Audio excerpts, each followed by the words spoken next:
আমরা আজকে ঈদের নামাজ আদায় করলাম। ঈদের দিনের পরে আরও 3-4টি দিন আল্লাহ তাআলা রেখেছেন, আরও 3টি দিন আল্লাহ তাআলা রেখেছেন, যেগুলোকে আইয়ামে তাশরিক বলা হয়েছে। যে দিনগুলোর ব্যাপারে আল্লাহ তাআলা কোরআনে পাকে বলেছেন, ওয়াজকুরুল্লাহ ফি আইয়ামি মাদুদাত, তোমরা বেশি করে আল্লাহ জিকির করো এই কয়েকটি দিন, গণা গণা কয়েকটি দিন। এখানে ঈদের দিন বা আরাফাত দিন থেকে শুরু হয়েছে ঈদের দিন, এরপরে আরও 3 দিন আইয়ামে তাশরিকের। এই দিনগুলোতে বেশি করে আল্লাহ জিকির করা, বেশি করে জিকির করা, খাওয়া দাওয়া করা আর জিকির করা। রোজা রাখা নয়, রোজার ইবাদত নাই, রোজা রাখা হারাম এই 5 দিন বা 4 দিন।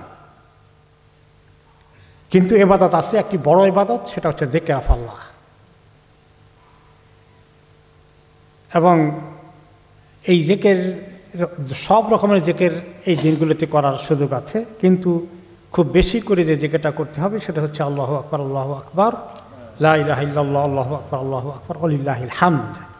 এই যিকিরটি আমভাবে 24 ঘন্টার যখনই সুযোগ হয় তখনই করা, বেশি বেশি করে করা। আর খাসভাবে ফরজ আমাদের ওয়াক্ত, ফরজ পড়েই সালাম ফিরানোর পরেই এই যিকিরটা করা, যেটা আমরা আমল করে আসছি। মনে করে করতে হবে, কেউ ভুলে গেলে আমরা মনে করিয়ে দেব। এই যিকিরটা যে কত বড় ইবাদত, অথচ এই ইবাদতটা অনেক সহজ। আপনি হাঁটা চলা করছেন, খাওয়া দাওয়া করছেন, এর ফাঁকে দিয়েও যিকির করা যায়। কাজকর্ম করছেন, তার ফাঁকে দিয়েও যিকির করা যায়। কিন্তু এভাবে নামাজ পড়া যায় না। রোজা রাখতে হলেও আবার খাওয়া দাওয়া করা যায় না। যিকিরের জন্য এত সহজ ইবাদত আল্লাহ করেছেন। এই বেশি করে যিকির করে আমাদের নেকির বস্তা ভর্তি করাও আল্লাহ সহজ করে দিয়েছেন। আল্লাহ তাআলা বলেছেন, কোরআনে অনেক আয়াতে বলেছেন, আল্লাহ তাআলাকে বেশি করে যিকির করো, সকাল সন্ধ্যায় আল্লাহ তাআলাকে যিকির করো। সকাল সন্ধ্যার যে যিকির তাসবিহাতগুলো আছে ওগুলো বেশি করে পড়া, যে সমস্ত আজকার সাবাহ মাসা আছে ওগুলো বেশি করে পড়া। আর যারা খুব বেশি করে যিকির করে মহিলা পুরুষগণ, তাদের জন্য আল্লাহ তৈরি করে রেখেছেন অনেক ক্ষমা এবং অনেক বড় পুরস্কার। আরেকটা আয়াতে আল্লাহ তাআলা বলেছেন, বেশি করে আল্লাহ যিকির করো, আশা করা যায় তোমরা কামিয়াব হয়ে যাবে।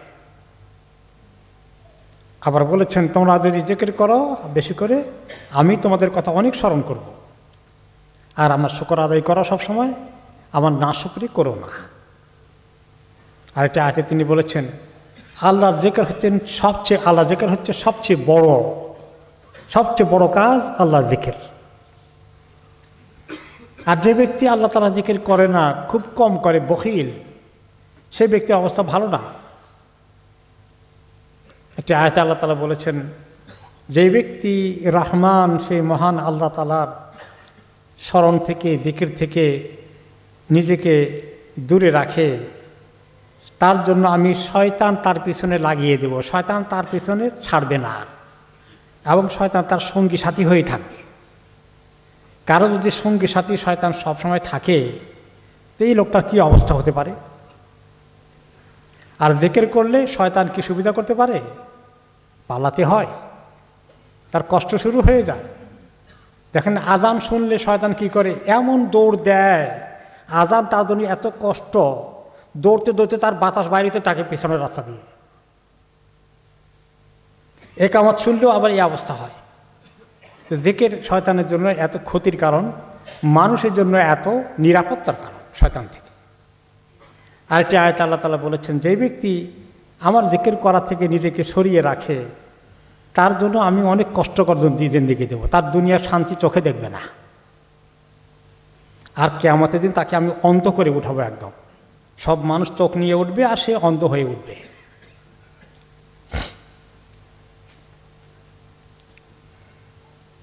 যিকির, আল্লাহকে বেশি করে স্মরণ করা, মানুষের অন্তরের মধ্যে একটা প্রশান্তি ঢেলে দেন আল্লাহ তাআলা।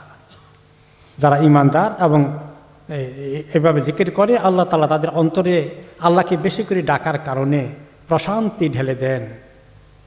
যে একমাত্র আল্লাহ তাআলাকে স্মরণ করার মাধ্যমে, তাকে ডাকার মাধ্যমে, তার যিকির করার মাধ্যমে মানুষের অন্তরগুলো প্রশান্তি পেতে পারে। এই দিনগুলোতে এই জিকিরগুলো বেশি করে করা, যে প্রত্যেক নামাজের পরে, এছাড়া নামাজের পরে ছাড়াও অন্য সময় যখনই সুযোগ আছে, আপনি কাজে যাচ্ছেন আসছেন, বাজারে যাচ্ছেন আসছেন, মা বোনেরা পাক করছেন, ঘষা মাজা ধোয়া ঘষা করছেন, মুখে দিয়ে আল্লাহর জিকির চলতে থাকুক, এই তাকবীরগুলো চলতে থাকুক, আল্লাহু আকবার আল্লাহু আকবার লা ইলাহা ইল্লাল্লাহ আল্লাহু আকবার ওয়ালিল্লাহিল হামদ, এগুলো মুতলাকা। আর এই দিনগুলোতে কোনো কোনো রেওয়ায়েত আসছে যে নবী করিম সাল্লাল্লাহু আলাইহি ওয়াসাল্লাম রব্বানা আতিনা ফিদ দুনিয়া হাসানা ওয়া ফিল আখিরাতি হাসানা ওয়া কিনা আযাবান নার, এটাও অ্যাড করেছেন, অনেক সাহাবীরা এটাকে অ্যাড করেছেন। তো এইভাবে আমরা এই দিনগুলোর সুযোগ নিতে চেষ্টা করি।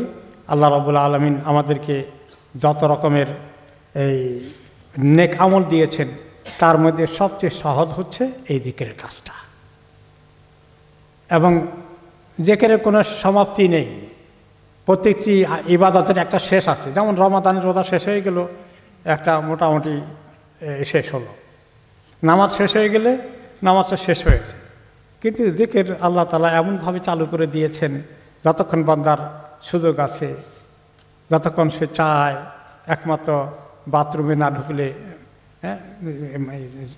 সেই টয়লেটে না গেলে, বাকি সময়ে আর দু একটা সময় আছে, এগুলো বাদ দিলে জিকির সব সময় অ্যালাউড আছে। এত সহজ একটা ইবাদত করে আমাদের নেকির পাল্লা ভর্তি করার যে আল্লাহ সহজ সুযোগ করে দিয়েছেন, আমরা কত হতভাগা হয়ে যাব যদি এই সুযোগকে কাজে না লাগাই।